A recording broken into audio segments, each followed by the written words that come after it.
The three demons bickered amongst one another, each of them believing that they had the greatest plan to find and recover the malevolent masks hidden deep within the depths of the Death Gorge.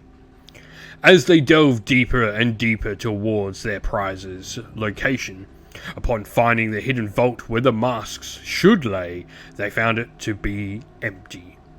Just as they began to bicker amongst one another of exactly whose fault it was that they did not get to claim the masks for themselves, from out of the shadows a giant squid-like creature looming over three masked elves approached them. The elves must have found the masks first, and battle was to now be joined over them in Warhammer Underworlds.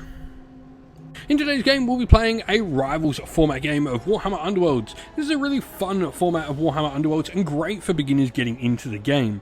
What this format does is it allows you to play with set pre-built decks. This can either be the Rivals format deck that you'll get with a warband, such as Dagor Stablaz have their own Rivals deck that they come with, but you can also use other Rivals decks as well, as there's a variety of different Rivals decks that can be used by all warbands in the game, and even the older warbands from seasons in which do not include a Rivals format setting. In today's game, I'm going to be taking control of Cyreni's Razors, the Idenef Deepkin. For this game, I've chosen to use the Malevolent Masks Rivals deck. Stephen, meanwhile, is going to be playing with the ever-arguing Thricefold Discord, and for this game, he is going to be using their very own specific Rivals format deck. And so our board is all deployed. I have Cyreni of the Abyss down here, and then I also have Renglaith deployed next to her. Alethea is up, and then we have Sephnia up there as well, our giant octopus. And so then for the Thricefold Discord, at the front there we have Lasavir, the Bladed Blessing. We then have Vashtis over there, the coiled one. And then lastly we have their leader Vexmore in front there. You can see a nice big old dude, or nice goth punk. Today's video is sponsored by Gap Games, a fantastic miniature wargaming store in Queensland, Australia. They stock a wide variety of miniature wargames, from all things Games Workshop to some of my personal favourites, Conquest, The Last Argument of Kings, and all things Modifius wargames as well. Use our affiliate code in the link below to help support both this fantastic store and the channel as well. And so, priority for round one, this is going to be for the Cyreni's Razors using Malevolent Masks. I got a support and double support. Stephen, who is playing with the Thricefold Discord, he has gone and gotten triple crit. That is your priority for sure. Right, so the first action of the game, you've taken Lashavir and you've made a charge super action into Sephnia. So you now need cross swords with your 3 attacks. You do always count as supported, so that will actually be a successful attack with 2 crits. So what do I get? Nothing. Damage on that is 2. Cool, so you do 2 damage. Now I have a reaction to this I can do. So after you do that, I then use my reaction, which is phasing. This allows me to put a stage counter on your fighter that's within 2 hexes of Sephnia, and then he can teleport to within a hex of no one's territory, so long as he's not near any enemies. Now, Stephen, however, after that, will score this surge objective here. You can score immediately after a fighter's successful support action, because Lashavir always counts as being supported. That would be a successful supported attack action there. And so after that, you're then going to spend the point of glory that you've got already. This is going to be for the Whip of Subversion. This is going to go on to Vashtis there, the coiled one. Now, what this does is this allows you to get some extra damage there, and a 3-inch whip, which is pretty darn cool, but also allows you to push the target when you hit them instead of the normal driving the target backwards. Right, next, I'm going to go with Cyreni. She's going to make a charge super action, so we're going to go 1, 2, 3, and make a charge there. She's going to attack here. So she's going to attack with her Pelagic Blow. So she has a 2-inch range, has 2 dice, because she's a level 2 wizard. She needs magical swells. And we'll get 2, so your defense here now. And so you essentially need the crit here. It is not enough, so that will be 2 points of damage to you. So Vashtis is then going to make a charge super action. She's at 3-inch range. Now she gets 3 dice to attack with here. Needing cross swords. I'm assuming she's using a whip. This is better than her magical attack now, because it gets you an extra dice. Double crit again, so nothing. I take a wound. I am then going to go a move there with Renglaith, who is going to make a move up to there, and that'll be my action. Yep, next up, you're made a charge with Vexmore, so you've got a 2 hex range there, and you're attacking Renglaith. So, go for it. Just the 1 dice to roll. You did succeed, so I need shields, and I got it, and that'll stop it. Alright, so it is now my 3rd time in this, and what's really cool with Cyreni's Razors, it is your 3rd power step in round 1, they inspired, and it is now my 3rd power step, so everyone inspires. Now, something about them is they do all uninspire at the end of the turn, but they essentially inspire quicker at the start of every round after this. So my next action is going to be a move action with Sefnir. So I've made a move action with Sefnir down there, making sure I stay out of line of sight of your fighter there. Your last action for the round then. And so for his last action this round, Stephen just draws up a new power card.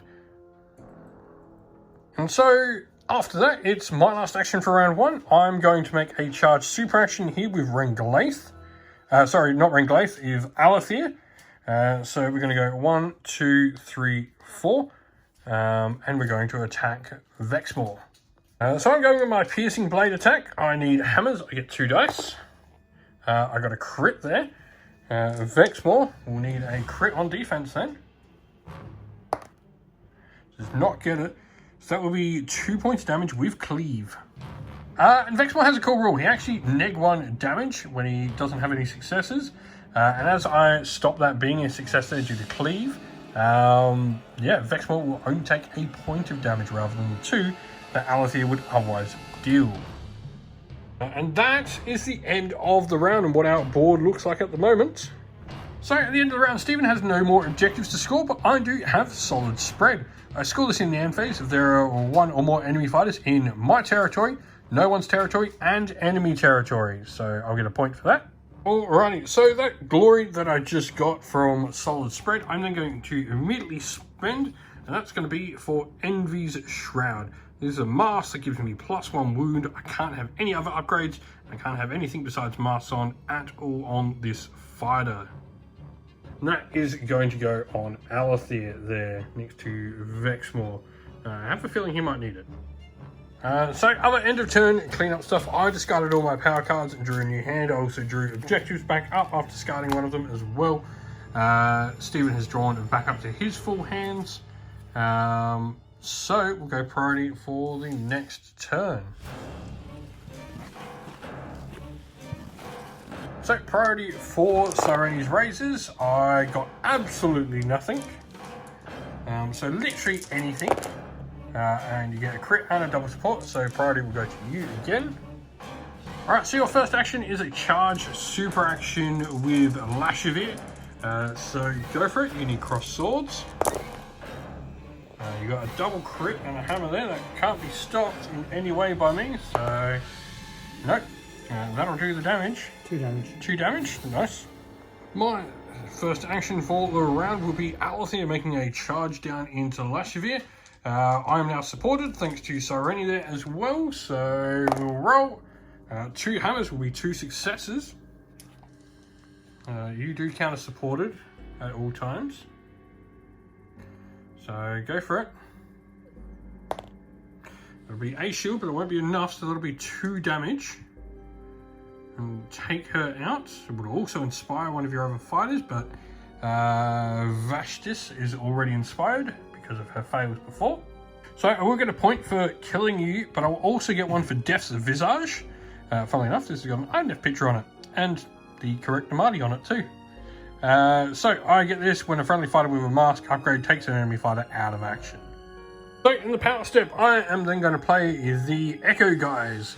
This is a mask upgrade. Effectively, for the most purpose, it's going to give me rolls of double support successes in defense rolls. until the end of round in which this action is made for reverberating call. But I am going to equip this onto Renglaith. I am then going to play the Scramble in the Dirt. I can pick a Gambit card with a Malevolent Mars symbol in my discard pile and add that to my hand and then discard one power card. I'm going to pick Unrevealed Ambitions to come into my deck. This allows me to search my deck for a mask upgrade, but first of all I have to discard a power card. So I'll discard Unexpected Arrival. And then I will, after that, play the card I just drew, which of course is Unveiled Ambitions. This allows me to search my deck for a mask upgrade. I've then drawn a mask, which is the Eternal Smile, and I will immediately be playing this card from my hand. And this is going to go on to Cyreni of the Abyss. Alright, so your second action for the round is going to be Vashtus making an attack here into Renglaith. So go for it. Juice, nothing. There's a fail, so that means Vexmore inspires, or was it unfortunately Lashavir that inspires because of that? And because you failed entirely, that actually inspires Vexmore, which means both your fighters on the field are now inspired. I have a power card to play. I'm going to go Revealed Aspect. I'm just going to do this to draw one power card. And so I'm going to draw my power card here. I am then going to, after everyone inspires, because this is the second action, I'm going to charge with Sefnir, who can move 1, 2, 3, 4, 5, and go to there. I'm going to attack Vexmore. So Sefnir has 4 dice. I need cross swords. I got nothing with him, so that is a big fat nothing. That's my activation. So Vexmore is going to attack Renglaith again. 2 dice this time. Hammers succeed, do they? Yep. I need a crit. Oh, that's the wrong dice. Oopsie doozy. I need a crit. No. Damage? 3. Ouch. And yeah, that just takes Renglaith out, so you do get a glory for that. After your turn, I'm actually going to score this, because I score this after a power step. If one or more surviving inspired friendly fighters has a mask upgrade. And both my surviving dudes, well at least my 2 surviving Idneth, do have masks. My third action is then going to be a action with Cyreni. She's going to use an action called called the Rictus of Carnage. This gives me +1 damage to my fighter's range 1 and range 2 attack actions, other than scything attack actions. Vexmore is going to attack Sefnir, so go for it. Need hammers. You got 1. I got 2. I need dodges. I got neither, and that will take Sefnir out as well. You're then going to play the upgrade Song of Corruption. Enemy fighters within 2 hexes of this fighter support this fighter's attack actions other than siphoning attack actions if they're not the target of the attack action. Cyreni makes a charge. Now she is normally damage 3 but goes down to damage 2 if she ever attacks Vexmore.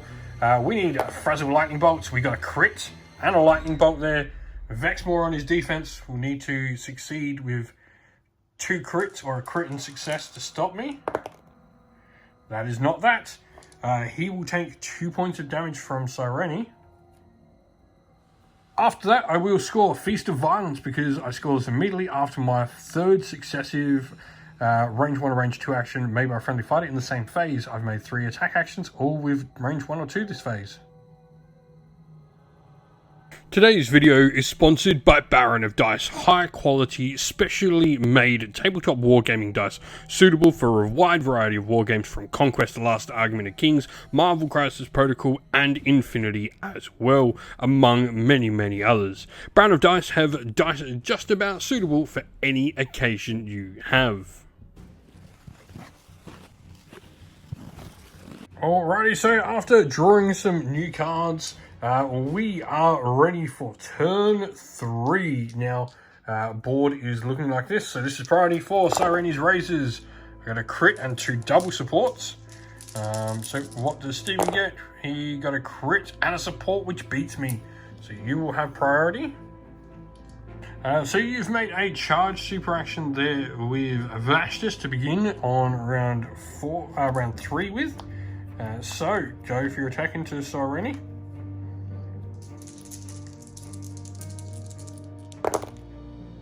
That's a crit. So no, nothing. Damage. 1. That'll do a wound to Cyreni. And so, end of your activation there, I'm then going to play the Taking Over ploy. Now I'm allowed to choose a character of mine that has a mask upgrade that has an action and perform that action.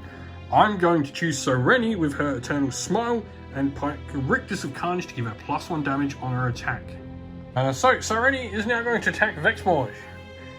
She needs Frazzle Bolt. She gets 1 defense on Vexmore. He needs to succeed or he will be killed. I need shields. No shield. Ah, dang it. Ah, well, Cyreni's attack misses. After that fail, though, I will score Audacious Aspect. 1 or more friendly fighters with a mask upgrade holds an objective with an odd value. I'm then going to play Hooded Rush. I can choose a friendly fighter with 1 or more upgrades, and I can push that fighter 1 hex. However, if they have a mask, I can push them 2 hexes. So I will be going 1, 2. Vexmore is now going to make a charge.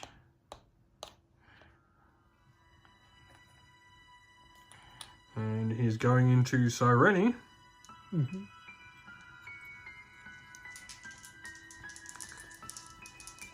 So what can he land? He needs hammers, correct? Yep. And gets nothing. Yeah, that worked. Apparently, you know, you move and he doesn't know what's happening. It's all an illusion. Cyreni will use her second action, and she is just going to go for the simple thing here of Hammer Tide and deal a wound to Vexmore. So Vexmore is going with another attack now. He will land a double hammer, so I need a crit on Cyreni. I don't get it, that will take her out. So after that, do you have any Gambit or Ploys to play?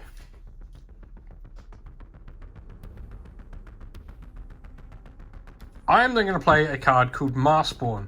This allows me to choose a friendly fighter with a mask upgrade that is out of action. I can place that fighter on a starting hex in my territory. They can then make 1 singular action. After that following surge step, they are then taken out of action. I'm going to pick Cyreni. I'm going to put her here. I'm going to Hammer Tide as her 1 singular action, dealing a point of damage to Vexmore and killing him. And so I get the point for killing Vexmore. She's then removed. You do not gain any glory for her essentially being killed again now.